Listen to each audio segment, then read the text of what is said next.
राधे कृष्ण राधे कृष्ण।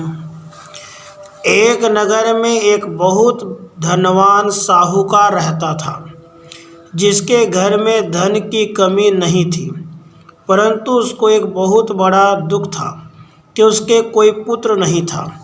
वह इसी चिंता में दिन रात लगा रहता और पुत्र की कामना के लिए प्रत्येक सोमवार को शिव जी का व्रत और पूजन किया करता तथा सायंकाल को शिव जी के मंदिर में जाकर शिव जी के विग्रह के सामने दीपक जलाया करता था। उसके उस भक्ति भाव को देखकर एक समय श्री पार्वती जी ने शिव जी महाराज से कहा, हे महाराज, यह साहूकार आपका अनन्य भक्त है और सदैव आपका व्रत और पूजन बड़ी श्रद्धा से करता है।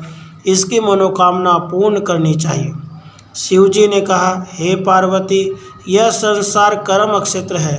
किसान खेत में जैसा बीज बोता है वैसा ही फल काटता है।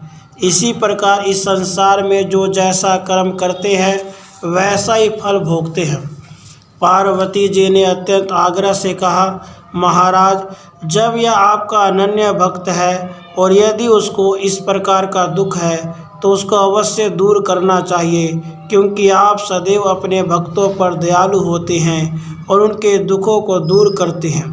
यदि आप ऐसा नहीं करेंगे तो मनुष्य आपकी सेवा, व्रत और पूजन क्यों करेंगे। पार्वती जी का ऐसा आग्रह देख शिव जी महाराज कहने लगे, हे पार्वती, इसके कोई पुत्र नहीं है। इसी चिंता में यह अति दुखी रहता है। इसके भाग्य में पुत्र न होने पर भी मैं इसको पुत्र की प्राप्ति का वर देता हूँ, परंतु यह पुत्र केवल 12 वर्ष तक ही जीवित रहेगा। इसके पश्चात वह मृत्यु को प्राप्त हो जाएगा। इससे अधिक मैं और कुछ इसके लिए नहीं कर सकता। यह सब बातें साहूकार सुन रहा था। इससे उसको न कुछ प्रसन्नता हुई और न ही कुछ दुख हुआ। वह पहले जैसा ही शिव जी महाराज का व्रत और पूजन करता रहा। कुछ काल व्यतीत हो जाने पर साहूकार की स्त्री गर्भवती हुई और 10वें महीने में उसके गर्भ से अति सुंदर पुत्र की प्राप्ति हुई। साहूकार के घर में बहुत खुशी मनाई गई, परंतु साहूकार ने उसकी केवल 12 वर्ष की आयु जानकर अधिक प्रसन्नता प्रकट नहीं की और न ही किसी को भेद बताया। जब वह बालक 11 वर्ष का हो गया तो उस बालक की माता ने उसके पिता से उसका विवाह आदि करने के लिए कहा, तो वह साहूकार कहने लगा कि अभी मैं इसका विवाह नहीं करूँगा, अपने पुत्र को काशी जी पढ़ने के लिए भेजूँगा।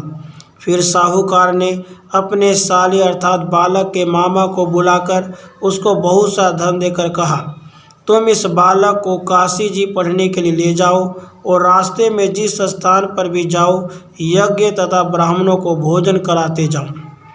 वह दोनों मामा और भांजे यज्ञ करते और ब्राह्मणों को भोजन कराते जा रहे थे। रास्ते में एक शहर पड़ा। उस शहर में राजा की कन्या का विवाह था और दूसरे राजा का लड़का जो विवाह कराने के लिए बारात लेकर आया था वह एक आंख से काना था। उसके पिता को इस बात की बड़ी चिंता थी कि कहीं वर को देख कन्या के माता पिता विवाह में किसी प्रकार की अड़चन पैदा न कर दें। इस कारण जब उसने अति सुंदर सेठ के लड़के को देखा तो मन में विचार किया कि क्यों न दरवाजे के समय इस लड़के से वर का काम चला लिया जाए। ऐसा विचार कर वर के पिता ने उस लड़के और मामा से बात की तो वे राजी हो गए। फिर उस लड़के को वर के कपड़े पहना तथा घोड़ी चढ़ा कन्या के दरवाजे पर ले गए और सब कार्य सब प्रसन्नता से पूर्ण हो गया। फिर वर के पिता ने सोचा कि यदि विवाह कार्य भी इसी लड़के से करा लिया जाए तो क्या बुराई है। ऐसा विचार कर लड़के और उसके मामा से कहा, यदि आप फेरों का और कन्यादान के काम को भी करा दें तो आपकी बड़ी कृपा होगी और मैं इसके बदले में आपको बहुत कुछ धन दूंगा। तो उन्होंने स्वीकार कर लिया और विवाह कार्य भी बहुत अच्छी तरह से संपन्न हो गया। परंतु जिस समय लड़का जाने लगा तो उसने राजकुमारों की चुंदड़ी के पल्ले पर लिखा दिया कि तेरा विवाह तो मेरे साथ हुआ है, परंतु जिस राजकुमार के साथ तुमको भेजेंगे वह एक आंख से काना है और मैं काशी जी पढ़ने जा रहा हूँ। लड़के के जाने के बाद उस राजकुमारी ने जब अपनी चुंदड़ी के पल्ले पर ऐसा लिखा हुआ पाया तो उसने राजकुमार के साथ जाने से मना कर दिया और कहा कि यह मेरा पति नहीं है, मेरा विवाह इसके साथ नहीं हुआ है। मेरा विवाह जिसके साथ हुआ है वह तो काशी जी पढ़ने गया है। राजकुमारी के माता पिता ने अपनी कन्या को विदा नहीं किया और बारात वापस चली गई। उधर सेठ का लड़का और उसका मामा काशी जी पहुंच गए। वहां जाकर उन्होंने यज्ञ करना और लड़के ने पढ़ना शुरू कर दिया। जो लड़के की आयु 12 साल की हो गई तो उसी दिन उन्होंने यज्ञ रखा था कि लड़के ने अपने मामा से कहा, मामा जी आज मेरी तबीयत कुछ ठीक नहीं है।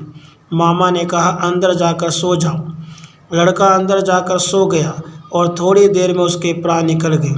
जब उसके मामा ने आकर देखा तो वह मुर्दा पड़ा है तो उसको बड़ा दुख हुआ और उसने मन में विचार किया कि यदि मैं अभी रोना पीटना मचा दूंगा तो यज्ञ का कार्य अधूरा रह जाएगा। अतः उसने जल्दी से यज्ञ का कार्य समाप्त कर ब्राह्मणों के जाने के बाद रोना पीटना आरंभ कर दिया। संयोगवश उसी समय शिव पार्वती जी भी उधर से जा रहे थे। तब उन्होंने जोर जोर से रोने की आवाज़ सुनी तो पार्वती जी कहने लगी, महाराज कोई दुखिया रो रहा है, उसके कष्ट को दूर कीजिए। जब शिव पार्वती ने पास जाकर देखा तो वहाँ एक लड़का मुर्दा पड़ा था। पार्वती जी कहने लगी, महाराज यह तो उसी सेठ का लड़का है जो आपके वरदान से हुआ था। शिव जी कहने लगे, हे पार्वती इसकी आयु इतनी ही थी, वह यह भोग चुका। तब पार्वती जी ने कहा, हे महाराज इस बालक को और आयु दो, नहीं तो उसके माता पिता तड़प तड़प कर मर जाएंगे। पार्वती जी के बार बार आग्रह करने पर शिव जी ने उसको जीवन वरदान दिया और शिव जी महाराज की कृपा से लड़का जीवित हो गया। शिव जी और पार्वती जी कैलाश पर्वत को चले गए। तब लड़का और मामा उसी प्रकार यज्ञ करते और ब्राह्मणों को भोजन कराते अपने घर की ओर चल पड़े। रास्ते में उसी शहर में आए जहाँ उसका विवाह हुआ था। वहाँ पर आकर उन्होंने यज्ञ आरंभ कर दिया तो उस लड़के के ससुर ने उसको पहचान लिया और अपने महल में ले जाकर उसकी बड़ी खातिर की, साथ ही बहुत से दास दासियों सहित आदरपूर्वक लड़की और जमाई को विदा किया। जब अपने शहर के निकट आए तो मामा ने कहा कि मैं पहले तुम्हारे घर जाकर खबर कराता हूँ। जब उस लड़के का मामा घर पहुँचा तो देखा लड़के के माता पिता घर की छत पर बैठे हैं और यह प्रण कर रहे हैं कि यदि हमारा पुत्र सकुशल लौट आएगा तो हम राजी खुशी नीचे आ जाएंगे, नहीं तो छत के गिरकर अपने प्राण खो देंगे। इतने में उस लड़के के मामा ने आकर यह समाचार दिया कि आपका पुत्र आ गया है तो उनको विश्वास नहीं आया। तब उसके मामा ने शपथपूर्वक कहा कि आपका पुत्र अपनी स्त्री और बहुत सारा धन साथ लेकर आया है। तो सेठ ने आनंद के साथ उसका स्वागत किया और बड़ी प्रसन्नता के साथ रहने लगे। इसी प्रकार से जो कोई भी सोमवार के व्रत को धारण करता है अथवा इस कथा को पढ़ता या सुनता है उसकी समस्त मनोकामनाएं पूर्ण होती है। राधे कृष्ण, राधे कृष्ण।